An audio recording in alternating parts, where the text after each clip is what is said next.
everyone and a warm welcome to my channel Chemistry Made Easy। आज का हमारा discussion 11th के syllabus के अनुसार केमिस्ट्री का डेफिनीशन, केमिस्ट्री के ब्रांचेस और उन ब्रांचेस के करस्पॉन्डिंग कितने चैप्टर्स हमको पढ़ने हैं उस पर फोकस किया गया है। तो चलिए सबसे पहले हम लोग देखते हैं यह टर्म केमिस्ट्री कहाँ से ओरिजिनेट किया है। तो the term chemistry has been derived from the term alchemy and alchemy itself is derived from Arabic word, एक अरेबिक वर्ड से लिया गया है कीमिया, एंड कीमिया लिटरल मीनिंग होता है रिच डार्क या फिर ब्लैक सॉइल। एक्चुअली केमिस्ट्री में हम लोग पढ़ते क्या हैं, केमिस्ट्री में हम लोग किसके बारे में पढ़ते हैं? तो chemistry is the study of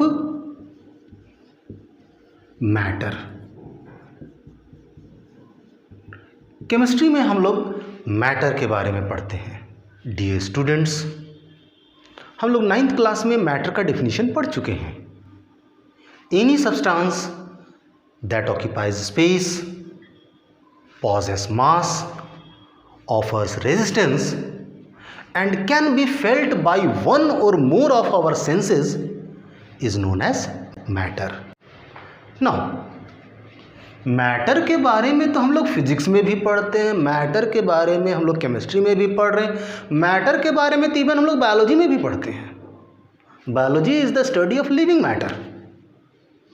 अब क्वेश्चन उठता है कि मैटर के किस एस्पेक्ट को, मैटर के किस पहलू को हम लोग केमिस्ट्री में पढ़ते हैं।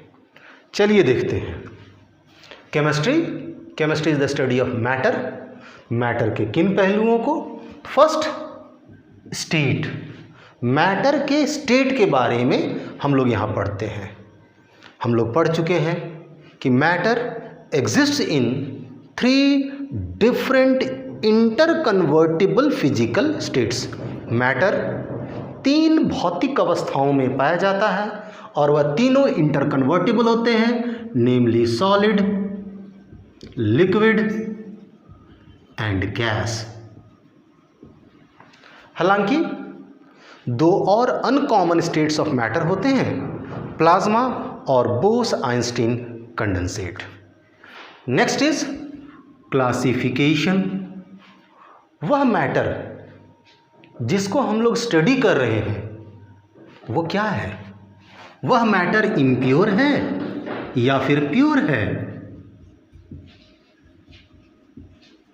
Impure matter is also known as mixture. Impure matter को हम लोग मिक्सचर या फिर मिश्रण कहते हैं। Now this mixture is of 2 types, homogeneous mixture and heterogeneous mixture. समांगी मिश्रण और विसमांगी मिश्रण। या फिर वो मैटर आपका प्योर भी हो सकता है। Now pure matter is classified into 2 types, element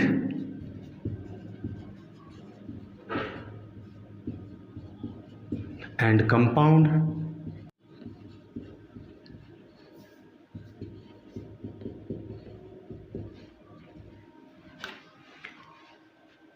next is composition. जिस मैटर को हम लोग पढ़ रहे हैं उसका कंपोजिशन क्या है? हम लोग 9th में पढ़े हैं कि matter is formed of particles. This particle may be either atom और मॉलिक्यूल। तो उसके कंपोजिशन के बारे में हम लोग स्टडी करते हैं, उसके प्रॉपर्टीज के बारे में स्टडी करते हैं। Properties, how will we define properties? हम लोग एल्यूमिनियम लेते हैं तो उसको एल्यूमिनियम ही कहते हैं, उसको गोल्ड नहीं कहते, या फिर गोल्ड को हम लोग गोल्ड ही कहते हैं, एल्यूमिनियम नहीं कहते हैं। क्यों? क्योंकि उस गोल्ड के पास a set of unique characteristics है। वह कैरेक्टरिस्टिक फीचर उसको शेष से, उसको रेस्ट से डिफरेंशिएट करता है। इसीलिए उसे हम गोल्ड कहते हैं। तो these set of unique characteristics of a substance is called property. ये मैटर के properties are of two types, physical property and chemical property. Next पढ़ते हैं उसके चेंजेस के बारे में। मैटर में किस तरह का चेंज हो रहा है।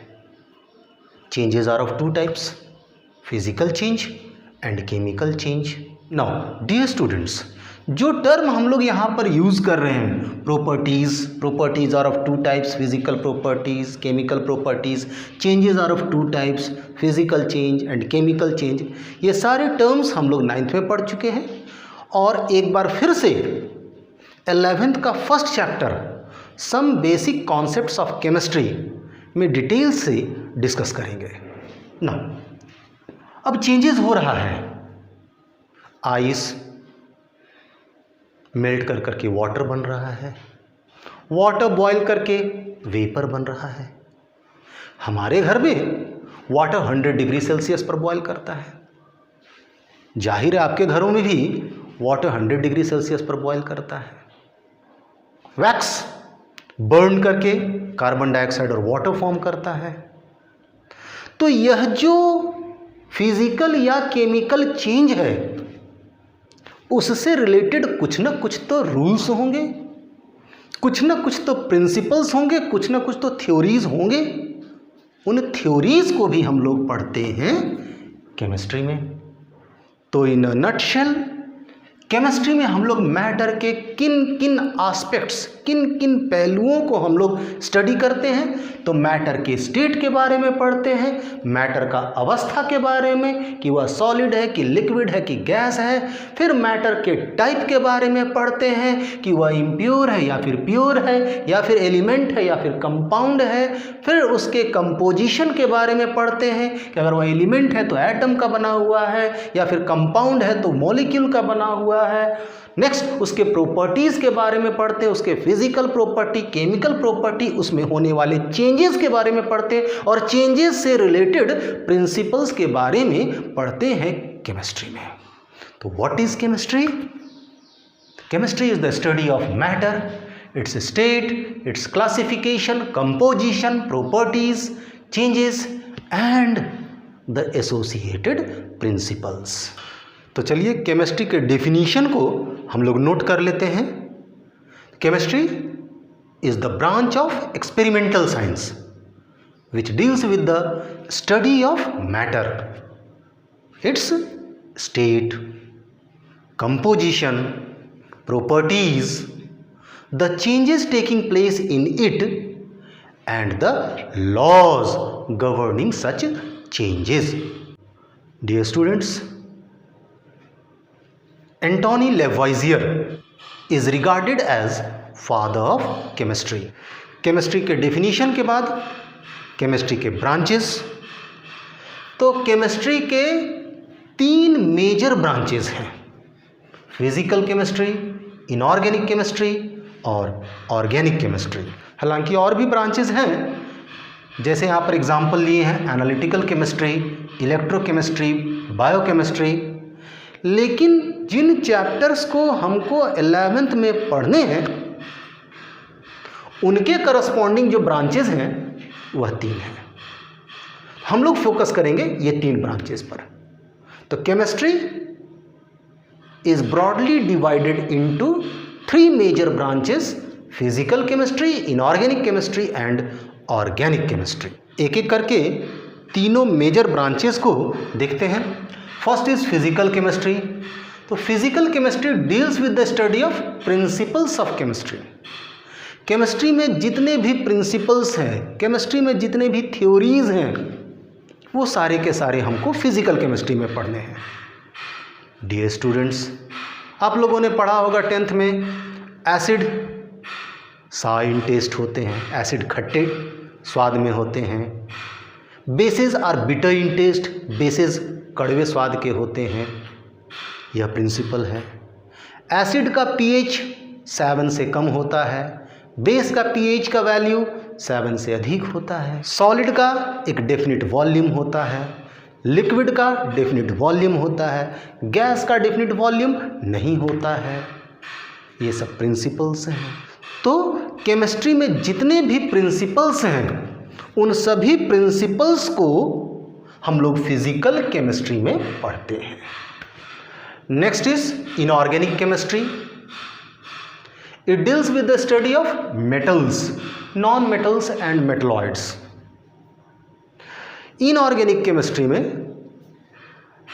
पूरे के पूरे पीरियोडिक टेबल में जितने भी एलिमेंट्स हैं सबों के बारे में पूरा का पूरा डिस्कशन करते हैं, एक्सेप्ट कार्बन के कंपाउंड्स।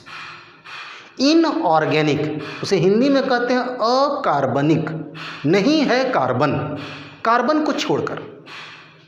तो कार्बन के कंपाउंड्स को छोड़कर रेस्ट जितने भी पीरियोडिक टेबल में मेटल्स, नॉन मेटल्स और इन दोनों के प्रॉपर्टी के बीच वाले मेटलॉइड्स, उन सबों के बारे में सारी जानकारी हम लोग इनऑर्गेनिक केमिस्ट्री में लेते हैं। तो it deals with the study of metals, non metals and metalloids, their properties, compounds and uses. Third and the last major branch, organic chemistry. It deals with the study of carbon compounds. Dear students, 10th class में हम लोग एक chapter पढ़े थे carbon and it's compounds. थोड़ा याद आ रहा है? अल्केन, अल्कीन, अल्काइन, कार्बन और हाइड्रोजन थे, तो कार्बन। तो what is organic chemistry? It deals with the study of carbon compounds. लेकिन कुछ एक्सेप्शंस भी हैं, जैसे कार्बोनेट्स, यह भी कार्बन का कंपाउंड है। बाइकार्बोनेट्स, यह भी कार्बन का कंपाउंड है। साइनाइड्स, कार्बाइड्स और ऑक्साइड्स ऑफ कार्बन, ये सभी कार्बन के कंपाउंड्स हैं। But these are not organic compounds. यह ऑर्गेनिक कंपाउंड्स नहीं हैं, इनको ऑर्गेनिक केमिस्ट्री के अंतर्गत नहीं पढ़ते हैं, इनको इनऑर्गेनिक केमिस्ट्री में पढ़ेंगे। हालांकि इससे बेहतर definition what is organic chemistry? तो organic chemistry is the study of hydrocarbons and their derivatives. यहाँ पर आपको दो टर्म्स मिलेंगे, हाइड्रोकार्बन्स और डेरिवेटिव्स। इन सबों का डिस्कशन फर्दर हम लोग आगे वीडियोस में करेंगे। फिलहाल what is organic chemistry? Study of carbon compounds. 11th में हम लोगों को टोटल 14 चैप्टर्स पढ़ने हैं। 14 चैप्टर्स जैसा कि हम लोग देख चुके हैं, अभी 3 ब्रांचेज में केमिस्ट्री को बांटा गया है। 14 चैप्टर्स में से 7 चैप्टर्स फिजिकल केमिस्ट्री के हैं, 4 चैप्टर्स इनऑर्गेनिक केमिस्ट्री के और 3 चैप्टर्स ऑर्गेनिक केमिस्ट्री के हैं। चैप्टर नंबर 1, 2, 4, 5, 6, 7 एंड 8, ये 7 चैप्टर्स फिजिकल केमिस्ट्री में है। चैप्टर नंबर 3, 9, 10 एंड 11 ये इनऑर्गेनिक केमिस्ट्री में है। और चैप्टर नंबर 12, 13 और 14 ये ऑर्गेनिक केमिस्ट्री में है। नाउ डियर स्टूडेंट्स, हम लोगों को 11th में 2 बुक्स पढ़ने हैं, NCERT volume 1 and volume 2। Volume 1 में चैप्टर नंबर 1 से लेकर चैप्टर नंबर 7 तक होगा और वॉल्यूम 2 में चैप्टर नंबर 8 से लेकर के चैप्टर नंबर 14 तक। मतलब 11th में हम लोगों को 2 बुक्स पढ़ने हैं, 14 चैप्टर्स पढ़ने हैं और इन 14 चैप्टर्स को 3 मेजर ब्रांचेस में क्लासिफाई किया गया है।